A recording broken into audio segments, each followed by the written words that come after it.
Hello everyone, I'm Hugo. I'm Jake. That was, okay.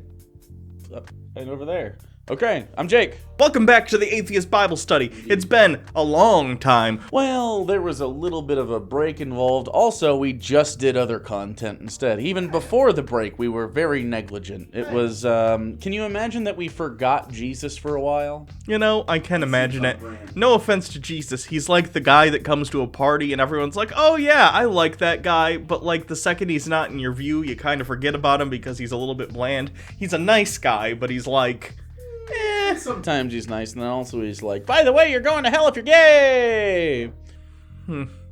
Anyway, today we're going to be continuing our reading of the New Testament. We're going to be beginning in Matthew chapter 11, Jesus and John the Baptist. And for those of you who don't remember, who aren't watching this in a playlist, John the Baptist is actually the cousin of Jesus of Nazareth. Yep. So that's fun. And he eats bugs. Yeah, nepotism's great. Stuff. Yeah, nepotism is good, especially because, this guy, he still has his head. Spoilers, it won't be attached at some point. I have a question. Sure. Does this mean that Jesus' extended family is effectively related to God via, like... Mm-hmm. So, like, John the Baptist is like... But not, like, biologically, right? Sure, but he's like, hey, my sort of step-uncle, my uncle-in-law, my third uncle twice removed. Your dad? Whatever. I mean, the whole reason they crafted the myth is so that they could say, like, oh, this David guy, he's related... He's related to the patriarchs of the religion. Yeah, there's actually, if you go through the Bible, you can track lineage from Adam all the way to, and David, of course, all the way to Jesus. The problem being, which I'm sure we've talked about before, they track it through his father Joseph, who is not his actual biological father based on the canon of the mythology. It's God. So Jesus is step related to... It's fucking stupid. Anyway. But I mean, this is from the same people that thought if you hold sticks in a certain direction, it'll put stripes on your fucking cattle. So, I mean, like, our bar is not crazy high. Alright, so, Jesus and John the Baptist, Matthew chapter 11. After Jesus had finished instructing his 12 disciples, he went on from there to teach and preach in the towns of Galilee. When John, who was in prison, he's that cousin that sort of like, you know, maybe crosses some boundaries every once in a while. He's Uncle Jailbird Joey. Yes. You don't ever get my movie references. Who's that? Kids, we're gonna have to eat this cake by ourselves. Your Uncle Joey didn't make parole again. When John, who was in prison, heard about the deeds of the Messiah, he sent his disciples to ask him, who were apparently they had open visitation rights at the Clink. You know, when you're jailing what you consider to be religious and political radicals, you allow them open communication with his disciples. Yeah, it's always good. That way, like if you arrest Tyler Durden, you let the other people from Project Mayhem come in and make plans. This is the same reason the Joker escapes from prison constantly. Yeah, same reason. That and all the conjugals with Harley Quinn. Are you the ones who come to us, or should we expect someone else? Jesus replied, go back and report to John, the political prisoner, whom you have an open line of communication with, what you hear and see. The blind receive sight, the lame walk, those who have leprosy are cleansed, the deaf hear, the dead are raised, and the good news is proclaimed to the poor. Blessed is anyone who does not stumble on account of me. Wasn't he just like, hey, by the way, when I do miracles, don't fucking tell anybody. Yeah, he was, but this is his cousin, so he wants to let But he's just telling strangers who have to travel between Galilee and wherever the fuck John is held captive, where apparently the guards are extremely lax, okay? It's like a Red Dead Redemption jail where there's like... there's a window and you can just, like, right next to a crane. Yeah, the jail is on the actual, like, perimeter. How lucky was that?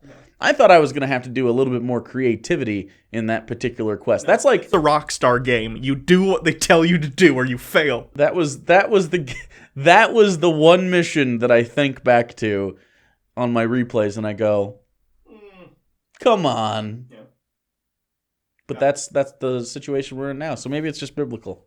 His name was Micah. I'd also like to point out that it would just be a fun prank if your cousin was in prison to be like, oh, the second you got in here, stuff started getting fucking awesome. Yeah. Blind or seeing, the lame are fucking walking. Yeah. That dude with the eczema, completely cleared up. He has a girlfriend now. It's insane. Gary? Yeah. As John's disciples were leaving, Jesus began to speak to the crowd about John.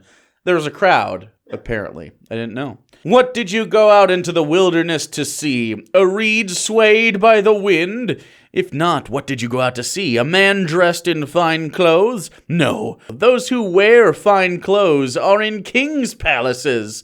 Then what did you go out to see? A prophet? Yes. Yes, I tell you, and more than a prophet. This one is about whom it is written, I will send my messenger ahead of you, who will prepare your way before you. That's John the Baptist. And that's from Malachi. Yeah. I always find it interesting that you had a lot of these messianic figures walking around Judea at this time. A lot of people claiming to be the Messiah, or at the very least being like rabbis with fairly radical teachings because of the occupation by the Romans, and everyone's kind of upset about that. So they're trying to like deal with it spiritually and politically, which were inextricably like connected at this time. I like that this one kind of writes in John the Baptist as like, hey, he's part of this too, even though he's not actually the Messiah. I'm wondering if at the time certain people were like, hey, John, are you the Messiah? And certain people probably thought. Well, they literally write this, right? I know, but I'm saying more like not within the canon of the book, but like within real life. I'm sure there was not only am I sure of this, I mean, we have documentation of other people saying, I am the Messiah. Sure. We have lots of really good alternatives that sound a little bit more realistic, like a guy from Greece whose name I'm forgetting right now, who had 12 disciples and sacrificed all this shit. And it makes a lot of sense given the fact that this was written in Greek. And just kind of the political motivation makes sense, I guess. So I just think it's interesting that it seems to me that at some point there was a sect that was believing that John was the Messiah, and there's a sect that's believing that Jesus of Nazareth is the Messiah, and at some point they kind of came together, and in order to placate those in the John camp, they sort of absorbed them into the mythos via this. Well, I mean, how did Christianity continue? Literally the same osmosis. We'll take pieces of what we like. You know, we'll have the December winter solstice celebrations. We'll make that Christmas so that the Roman Church can propagate Christianity, which is very popular, and continue the empire. It ends up failing, but interestingly, in the sense that Christianity was formed as sort of a sect of Judaism that sprang about around the time of the Roman occupation when people were upset about it. They sort of became religious Romans in the sense that they would go and absorb other religions, absorb some of their traditions, but bring them into the fold as long as they were able to assimilate to the rest of the Christianity. There's kind of historicity behind the Jews doing that in general. You see them pick up different things as they talk about conquesting these different tribes, their different ideas of death, their ideas of Yahweh in general. They take sort of the Asher from it with the rainbow and shit like that, and adopt these Mesopotamian gods and sort of change them over time and make them into a monotheistic god. And in the Old Testament, which we've obviously read, there's these other gods that interact with things, and then that sort of falls away and pure monotheism takes over. And yeah, so I think culturally speaking, it makes a lot of sense that they continue this sort of mode of absorption and refining. Hey, look, we did it. It was interesting instead of just sad.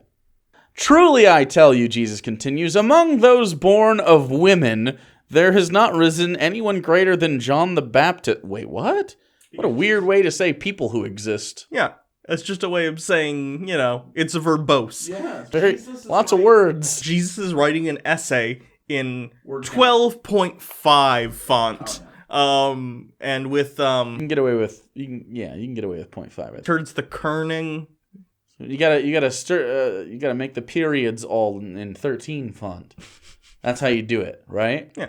Yeah. That's a little tip for you high school kids, okay?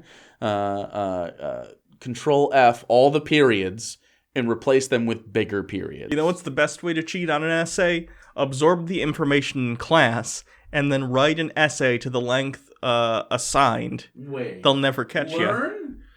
I don't like it. I'm going to watch the rest of this YouTube video instead. You guys, this is real quick. It's a quick That was funny though, because we are the YouTube video they were going to continue to watch. I was in AP. Woo! I'm in advanced placement classes. I was in AP English. Okay. And I didn't really like that class very much. It was okay though. It was fine. You had a good teacher, right? That was AP World History. AP English was all right though. But I didn't read a lot of the material. I still got a good grade in the class and got college credit for it.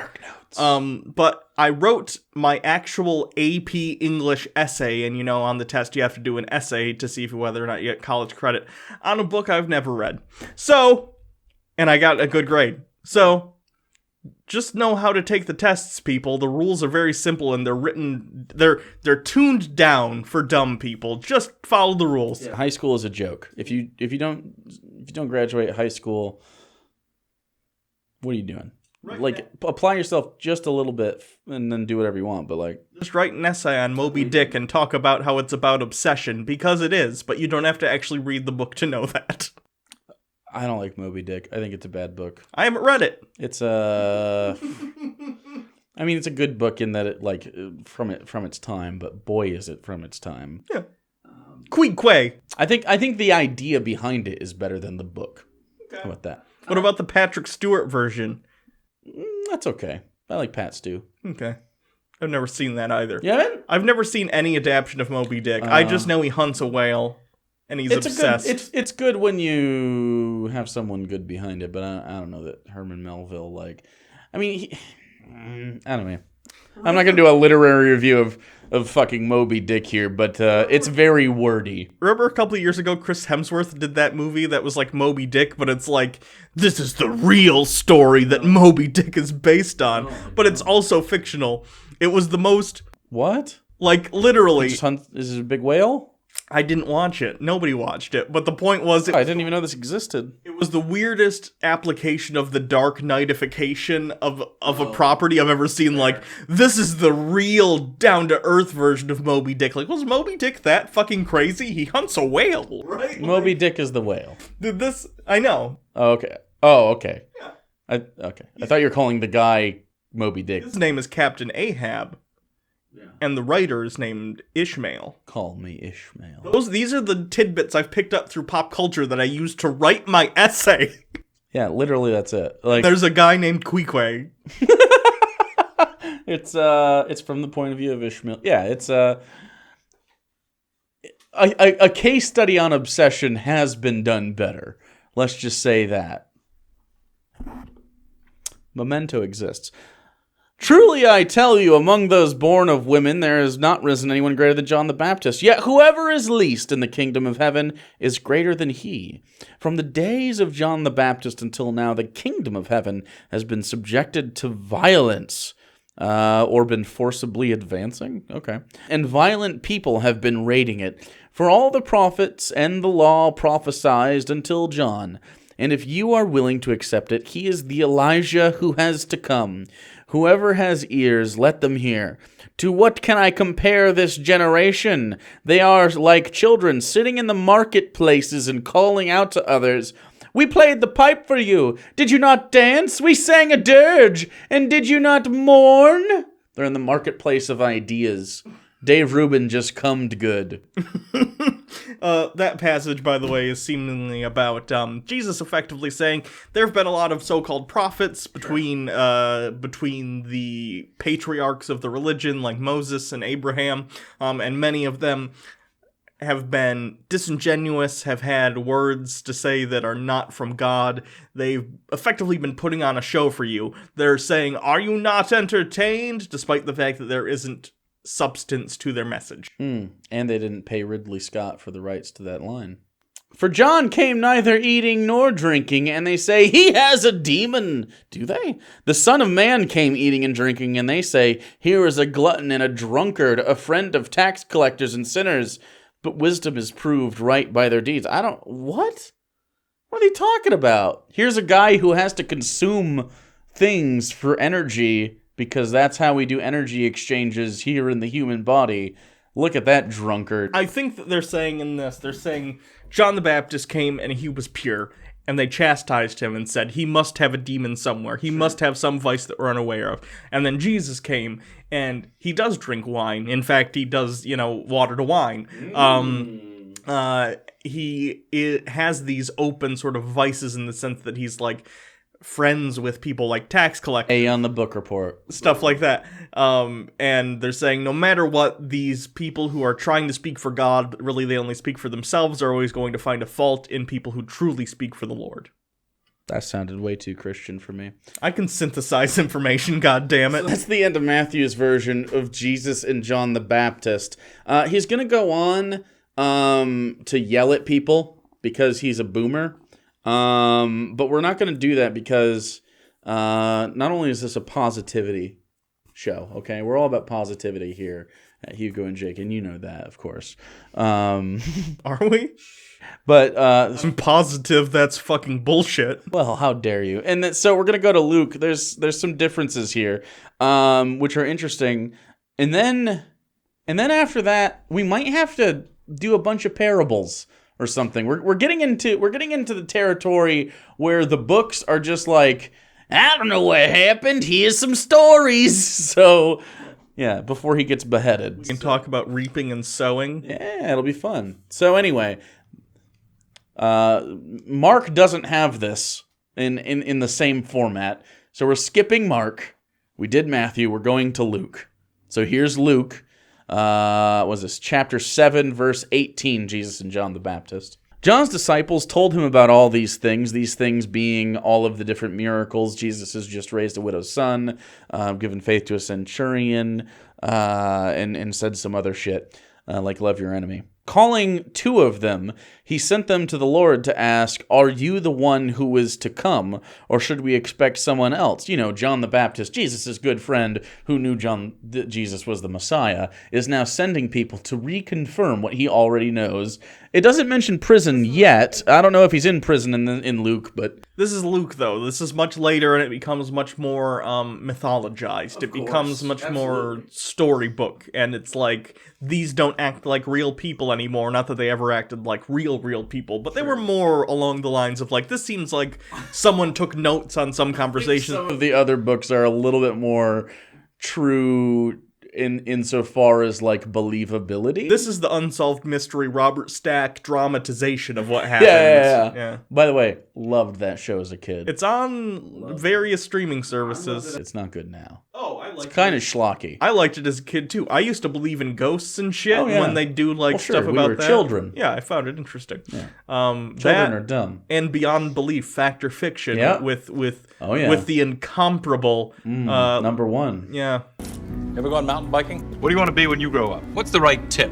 Have you called a plumber to your home lately? How superstitious are you? How much money would it take to make you spend a night in a cemetery? Would you display this as a trophy? Do you have a pet? Do you have a sweet tooth? Do you believe in the power of a curse? Have you had your hearing tested lately? Planning a trip soon? Can you remember the tallest man you've ever seen? Do you love to go a-wandering beneath a clear blue sky? Have you noticed what big stars real estate agents have become? Are you careful with your personal records? Does your computer ever seem to have a mind of its own? Have you ever visited a Chinatown section in a major city? Have you ever visited a flea market? Have you ever visited a truck stop? Did you ever have a job as a waiter? Have you noticed how many successful restaurants are theme-based these days? Have you ever had the desire to write your initials in wet cement?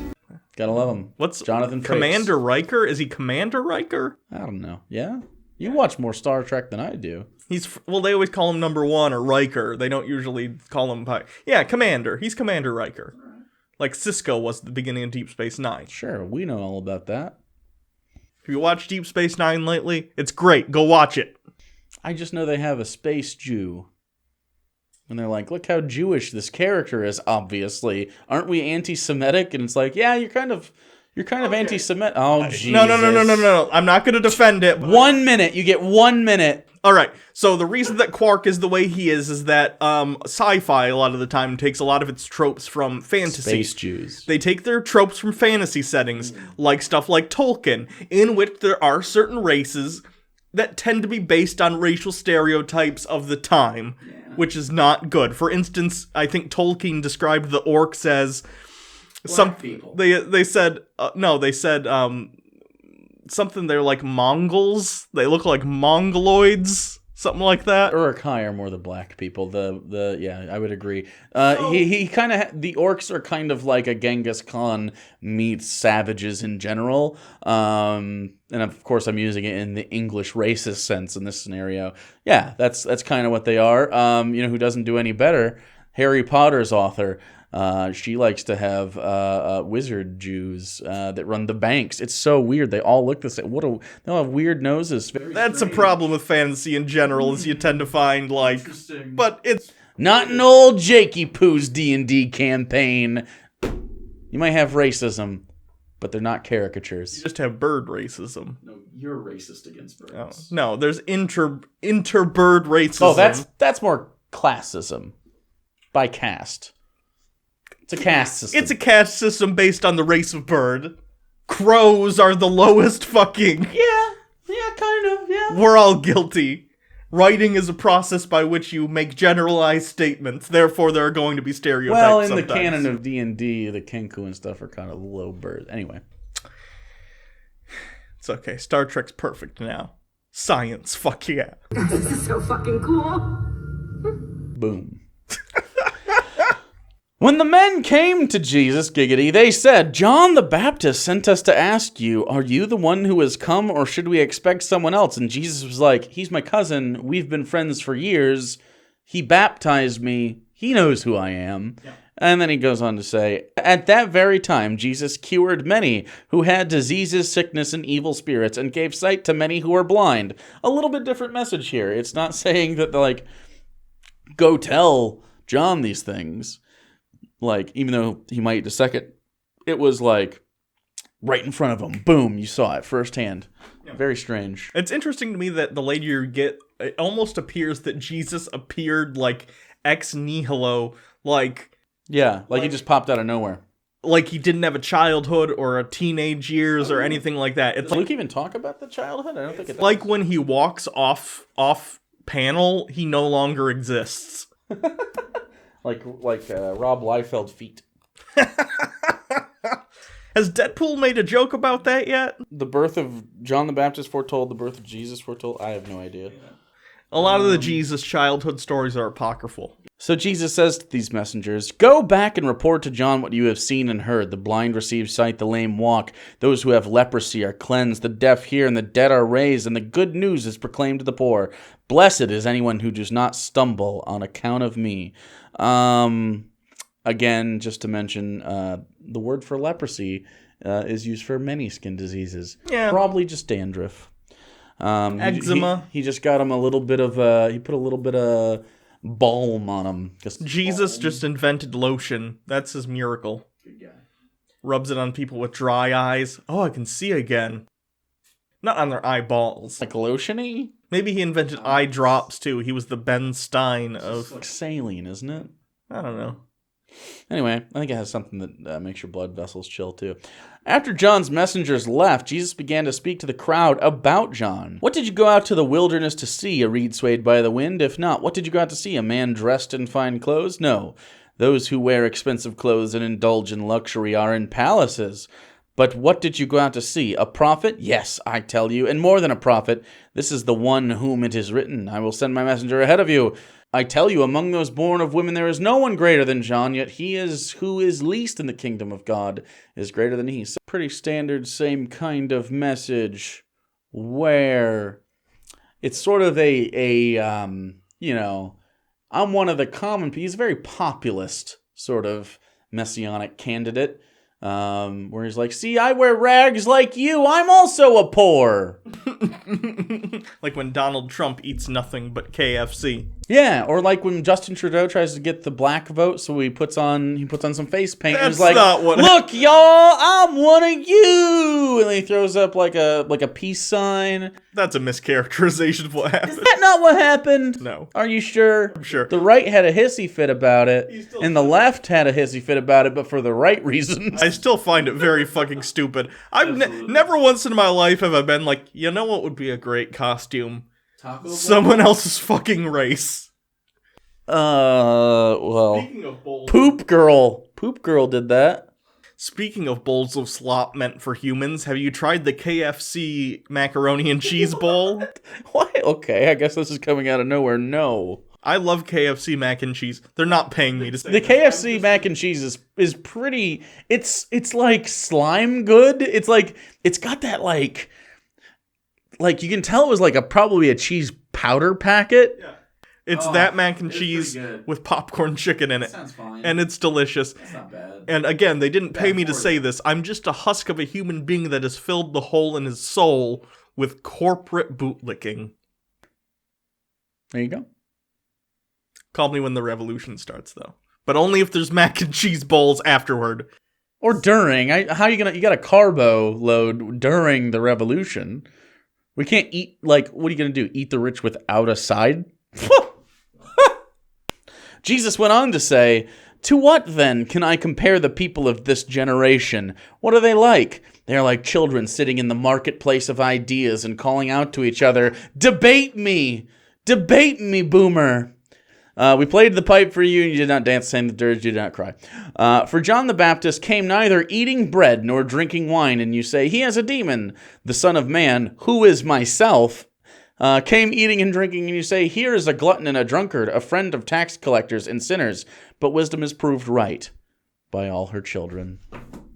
Yeah, so that one's not super different. It's a little bit more story-y, especially at the beginning, but, I don't know. It also has that, just for no reason, there's a conversion popped in there. Like, oh, and by the way, it was totally the best I spit all of you. It was totally the best words that anyone's ever said. Jesus converted all the tax collectors in the area. It started out Trump, and then it devolved. So, that's this Bible episode. We'll do another one soon, since we've been not doing them as close together.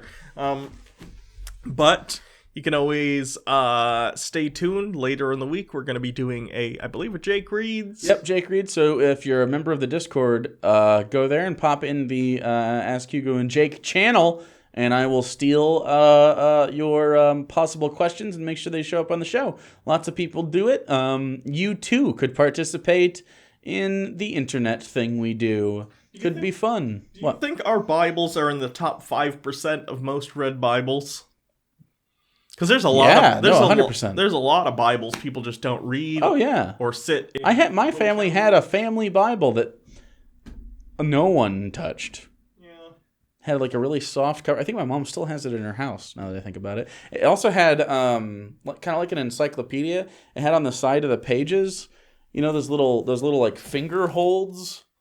Every time like a chapter changes, you could like look on the side and be like, "Oh, I want to go to Genesis or whatever." Well, it's just the first page. I want to go to Job, and you could, yeah. Did you sign the cover like Anne of Green Gables? I don't know anything about that reference, but no, we didn't. I've heard the name. I don't know what that is. Anne of Green Gables, literary classic.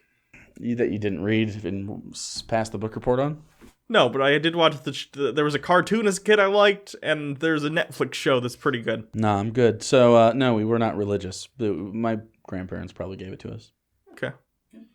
So, that is it for this episode. We will also be doing Hugo and Jake Address the Nation later this week. That's a live stream, so probably Saturday or Sunday. I don't know which day. One of the 2 days. We will definitely be doing it. And also, for patrons, we have a very special thing coming up. Content only for Patreon.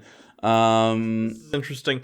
Elon Musk, this is not a non sequitur. This is what we're doing. Elon Musk recently had a deposition in a lawsuit involving the Solar City acquisition via Tesla. And it's hilarious. Very strange, and he started, insulting the lawyer who was questioning him. I will be playing the lawyer. Hugo will be playing Elon Musk. Of course. It's the role I was born to play. And we will be doing basically a Chick Track style for Elon Musk's deposition. Yep. So if you would like to toss $1 or $2 our way, you'll get access to that. It helps not only the show in general, but it's helping you pay for medical bills and travel costs and all the other shit that goes into being you. So it's very helpful. Also, it's just a lot of fun. So get stuff like that. Also, patrons who have been patrons for a while, you'll be getting nifty gifties in the mail for Christmas. Woo! So, that is it. You can always follow us on Twitter at PapaBirdJake, at Hugo Reloaded. You can check out our Discord in the description. That's where we find questions again for the Ask Reads or the Asks and the Reads episodes when you see them. And you could also make sure to subscribe for whatever the fuck that does on this channel. Pretty soon we're gonna lose subscriber. Did it? Oh, they're culling the dead channels or the dead accounts and whatever. Hit the bell if you want free Taco Bell delivered to your house. Is that how it works? If I tell them, maybe they'll hit it. Yes. That's probably fine. Get a chalupa. Chalupas are good. Get a Crunchwrap. gordita. The Crunchwrap. Do they do gorditas anymore? I don't know. A Mexican pizza. Those are hard to eat. Some of those donut things that it's weird that a taco place has donuts now, but whatever. Taco Bell is very interesting because it's not Mexican food at all, but it's Mexican food adjacent. And for some reason, it's Mexican. Like if I want Mexican food, I'll go to a Mexican restaurant, but Taco Bell doesn't fix that for me. I want Taco Bell. It's such a thing that's by itself. Taco Bell is Mexican food in the same way that when I make tacos, it's Mexican food. No, your tacos are more Mexican than Taco Bell by a long shot. For the record, sometimes I use Kraft American Singles as the cheese, so I disagree with your assertion of my taco making abilities. The meat's fine, but I put a little white people flavor on it. A little mayo on top. Anyway, that's probably not that bad. That can't be that bad, right? It's just a tortilla that's different. You ever have a burger with mayo on it? You ever just make a peanut butter and jelly with a tortilla? I don't make peanut butter and jellies because I don't like that. Why do you hate your fucking life? It's dessert. I don't eat desserts. Peanut butter and jelly can just be a lunch. It can be a quick sandwich. I'd rather just have the peanut butter. What's the jelly there for? Sweeten it up. It's already peanut butter. What about peanut butter and honey? Just peanut butter. I don't need more sugar on my peanut butter. It's already got sugar in it. I disagree. You're probably eating it on like fucking white bread anyway, which is enriched white bleached sugar flour anyway. Yeah, if I don't eat at least 100 grams of sugar a day, I die. I feel like we have the opposite reaction to sugar. I feel like if I ate 100 grams of sugar a day, I'd die. That's probably not even a lot. I don't know how much sugar is in things, which is why I'm fat. I'm working on it though. See, I don't have the excuse of sugar. I just love steak. That's why I'm hard fat. It's just dense meat. It's real dense. Yeah. I'm fluffy like a marshmallow. I'm like Kobe. You're like souffle. Both are snacks. Until next time, I'm Hugo. God damn it. All right. Say your name. Jake. Name reveal soon. Oh, yeah. I thought you were talking about me for a second. I'm like, still Jake. All right. Love you. Bye.